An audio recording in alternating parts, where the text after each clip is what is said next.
Bonjour à tous. Alors, les apnées du sommeil, le sommeil, nous, anesthésistes, on connaît, enfin, on pense connaître un petit peu, mais par contre, c'est pas du tout le sommeil c'est pas le même sommeil. On étudie le sommeil pharmacologique, on l'utilise, on le manie plus ou moins bien, mais le sommeil physiologique, c'est un peu différent et un peu plus compliqué d'en parler. Alors, de quoi parle-t-on aujourd'hui? Les syndromes d'apnée du sommeil obstructif. Il faut aussi parler des syndromes obésité, hypoventilation. Et est-ce qu'il faut le chercher chez tous les obèses? Alors, je n'ai pas de conflit d'intérêt. Donc, le SAS, le SAOS, le SAX, le SAOS, le SAS. En fait, il y a beaucoup de terminologie quand on regarde la littérature. En fait, on parle d'apnée et d'hypopnée. Donc, le A, c'est apnée, le H, c'est hypopnée.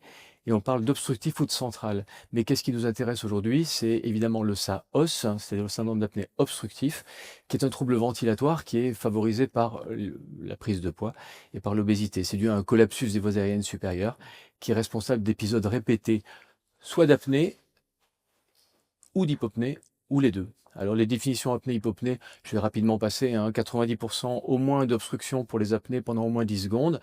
Et puis pour ce qui est des hypopnées, on est sur des diminutions d'au moins 30% du flux ventilatoire, du flux nasal, associé à une désaturation d'au moins 3% et ou de micro-éveil.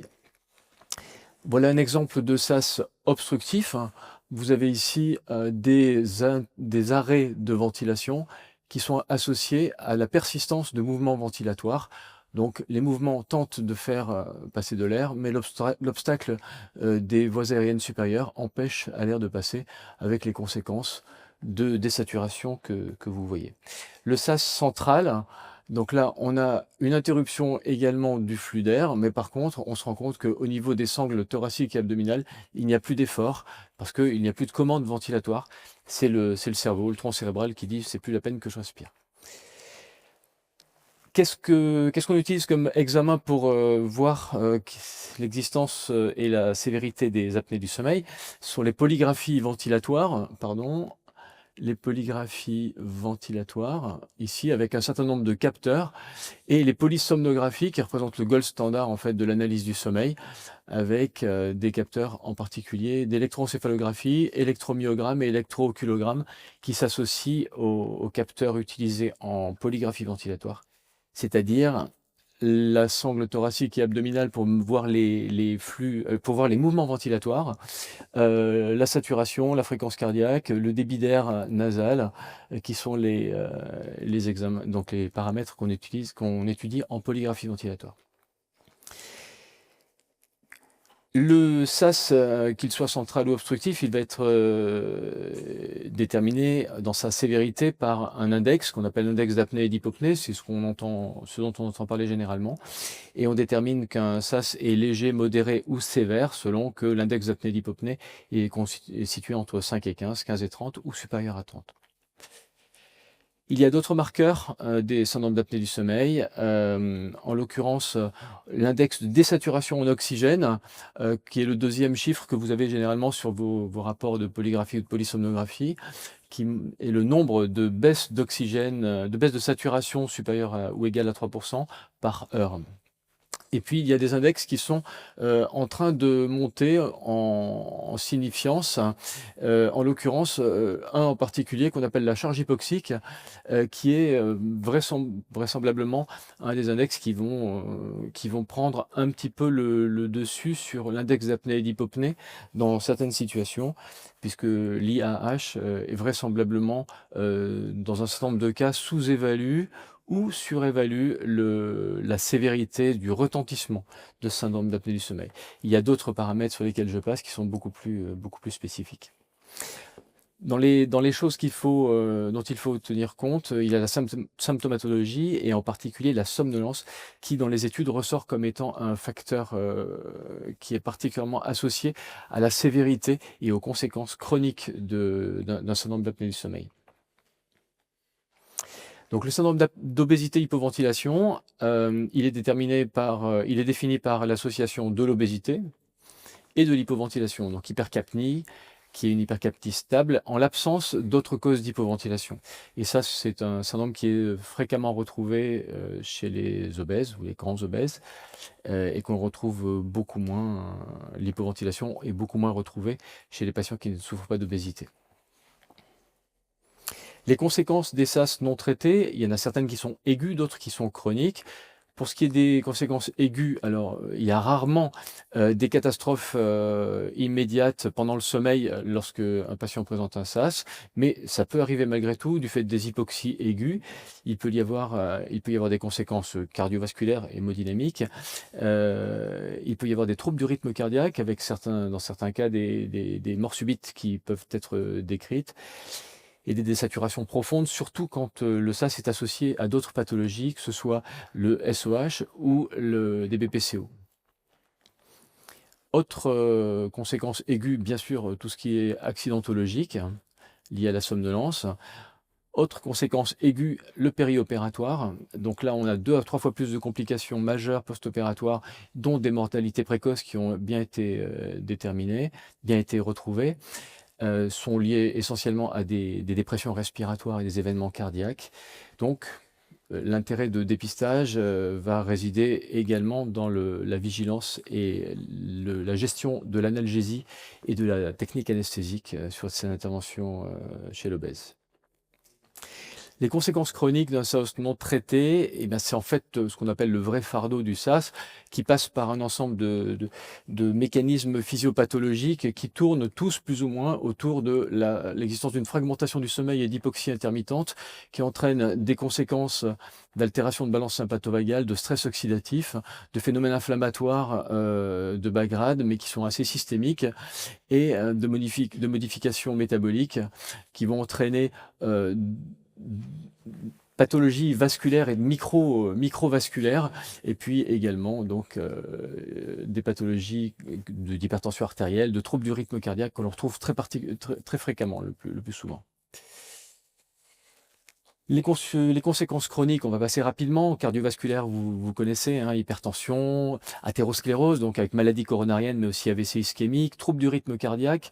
50 à 70% des patients arythmiques porteurs d'ACFA sont des patients qui présentent une apnée du sommeil obstructive, parfois sévère. 50 à 70%, c'est énorme. On est aux environs de 50% pour les hypertensions artérielles résistantes.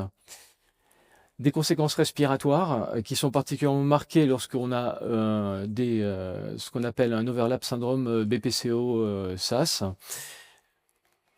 Des conséquences métaboliques endocriniennes avec qui favorisent l'émergence donc de diabète de type 2, de déficit immunitaire, des conséquences neurocognitives en termes de santé mentale.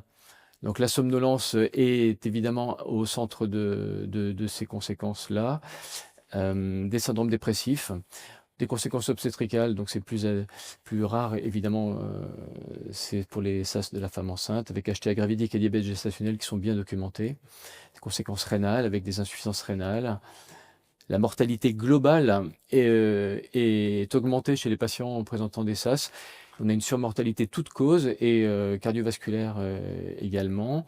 Et puis surtout, on a aussi une corrélation entre le déficit de temps de sommeil chez ces patients SAS et moins de 7 heures de sommeil chez les patients SAS est un risque indépendant de mortalité supplémentaire.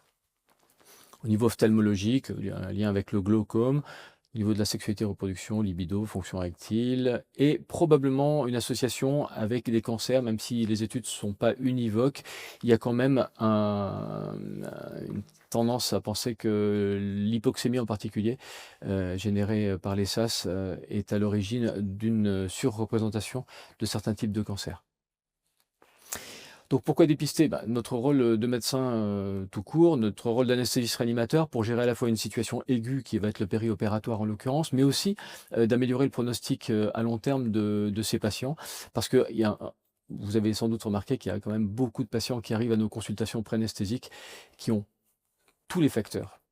On les voit rentrer dans notre salle de consultation, on voit tout de suite que c'est des patients qui probablement sont porteurs de SAS, probablement même sévères, et qui n'ont jamais été interrogés, que ce soit par leur médecin traitant ou que ce soit par les spécialistes qu'ils ont consultés. Et je pense que la consultation anesthésique est un moment qui doit permettre de recadrer certaines pathologies et de réorienter sur un dépistage qui peut permettre d'améliorer le confort et l'espérance de vie de nos patients. Et puis, un rôle de citoyen, alors c'est discutable, mais aux États-Unis, par exemple, le défaut de diagnostic et la prise en charge des SAS serait à l'origine d'une dépense de 34 à 69 milliards de dollars par an et jusqu'à 150 milliards si on inclut les productivités perdues et les accidents. C'est quand même monstrueux. En France, les estimations vont entre 2 et 45 milliards par an, alors que le coût de diagnostic et de traitement est de 400 à 500 millions d'euros. Donc c'est nettement inférieur à toutes les économies qu'on pourrait faire si la plupart des patients étaient dépistés et traités. Pourquoi dépister? Eh bien, parce que dans le cadre de la chirurgie bariatrique et de l'obésité, il y a une prévalence évidemment beaucoup plus importante de SAS que dans la population générale. On est dans les études entre 60 et 80%. Le risque périopératoire est augmenté si le SAS est méconnu, avec une augmentation des complications cardiovasculaires et respiratoires, et un rôle protecteur probable du traitement PPC ou VNI qui pourrait être instauré. Le dépistage va modifier la stratégie anesthésique et analgésique post-opératoire. On en parlera vraisemblablement tout à l'heure avec le topo d'Emmanuel. Par contre, quand le dépisté, donc dépistage systématique chez les patients asymptomatiques, il ne faut pas, que ce soit dans le cadre périopératoire, tout venant, ou dans le cadre hors chirurgical. Ça a bien été montré. Par contre, un dépistage ciblé, oui, pour des patients symptomatiques, à haut risque, en préopératoire ou pour des métiers à risque. Donc, pour les patients symptomatiques, c'est les patients qui présentent des signes nocturnes ou des signes diurnes. Je passe rapidement sur les symptômes, ça vous pourrez facilement les retrouver. Les patients à haut risque cardiovasculaire, à haut risque, c'est les patients cardiovasculaires, l'obésité, les diabétiques, les patients présentant des antécédents d'AVC, d'AIT, d'autres pathologies métaboliques. Et aux États-Unis, par exemple, il y a même une recommandation sur un dépistage annuel chez les patients qui présentent des antécédents cardiovasculaires sévères, dépistage par interrogatoire dans un premier temps et ensuite secondairement qui pourra déboucher sur des enregistrements. Les questionnaires que l'on utilise pour la première étape de dépistage, c'est principalement le Stop Bang qui montre la meilleure sensibilité dans les questionnaires faciles à mettre en place. Et à partir de 3, on considère qu'on a un risque majoré d'existence de SAS, et à partir de 5, un risque sévère. Les tests que l'on fait lorsque la première étape est validée, c'est polysomnographie si elle est possible, la polygraphie ventilatoire et éventuellement gazométrie, épreuve fonctionnelle respiratoire, quand on est dans un contexte évoquant un syndrome d'obésité hypoventilation. Le Stop Bang, donc ce questionnaire qui comporte 8 items, parmi lesquels vous avez le ronflement, la fatigue, les apnées observées, la pression, existence d'une hypertension artérielle, un BMI supérieur à 35, l'âge supérieur à 50, le tour de cou et homme ou femme. Donc c'est facile à mettre en place, ils sont souvent automatisés, même si on a des logiciels de consultation numérique. Et voilà. Ensuite, les tests diagnostiques, la polysomnographie qui est le gold standard, la polygraphie ventilatoire s'il n'y a pas de trouble du sommeil associé. Par contre, l'oxymétrie nocturne n'est pas une technique de dépistage. Il ne faut absolument pas se fier à ça. Les modes opérationnels, ils sont basés sur les publications récentes de toutes les sociétés savantes internationales que vous avez là, que ce soit l'ERAS, l'American Academy of Sleep Medicine, l'ATS, l'HAS, et de nombreuses méta-analyses qui vont toutes dans ce sens-là. Si on se concentre sur l'HAS 2024, on voit bien que le dépistage des syndromes d'apnée du sommeil est intégré donc dans les comorbidités des patients qui ont entre 30